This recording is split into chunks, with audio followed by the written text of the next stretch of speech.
আজকে আমরা গিয়েছিলাম আমাদেরই বাজারের পাশে আর তাকুয়া ইসলামিয়া আল মাদ্রাসার প্রথম বার্ষিক তাফসিরুল কোরআন মাহফিলে।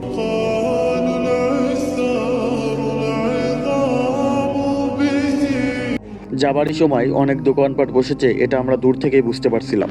আর শুরুতেই আমাদের সামনে পড়ে ইসলামী কিছু বইয়ের দোকান, যেমন নবীজির জীবনী, আদর্শবান পুরুষ, সালাতের মধ্য ও পরবর্তী দোয়াসমূহ। এছাড়া এখানে আরো বিভিন্ন রকম বই ছিল।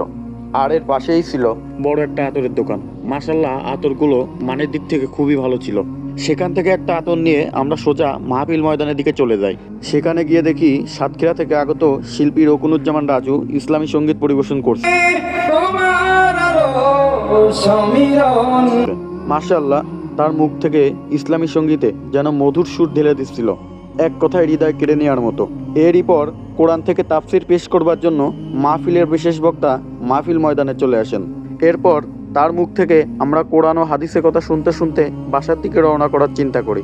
যেহেতু এখন শীতের সময় আর আমার ঠান্ডার সমস্যা থাকায় আমরা মাহফিল থেকে একটু দ্রুত আসবারই চেষ্টা করি। মাহফিলের বিশেষ আলোচক ছিলেন আত তাকুয়া ইসলামিয়া মাদ্রাসারই প্রিন্সিপাল শায়েখ সাইফুল্লাহ আল ফাহাদ, আর প্রধান আলোচক হিসেবে তাফসির পেশ করেন শায়েখ আবদুল্লাহ বিন আব্দুর রাজ্জাক, পরিচালক আদ দাদওয়া ইল্লাল্লাহ ও প্রধান সম্পাদক মাসিক আল ইতিসামের। এছাড়া মাহফিলে আরও ওলামায়ে কিরামগণ তাফসির আনেন। এরই মাঝে আমরা মাহফিল ময়দান থেকে বাসায় আসবার সময় মাহফিলে আসা দোকানপাট থেকে আমরা চটপটি, ফুচকা, চানাচুর মাখা, খই এছাড়া আরও অনেক কিছু খেয়ে থাকি। তবে মাহফিলের মাঠ থেকে বাহিরে দোকানপাটের দিকে লোকজনের আনাগোনা একটু বেশি ছিল, যেটা একদমই ঠিক না। আমরা সেখানে মাহফিল শোনার উদ্দেশ্য করে যাই, তাই আমাদের সেখানে একটু বেশি সময় দেওয়া উচিত।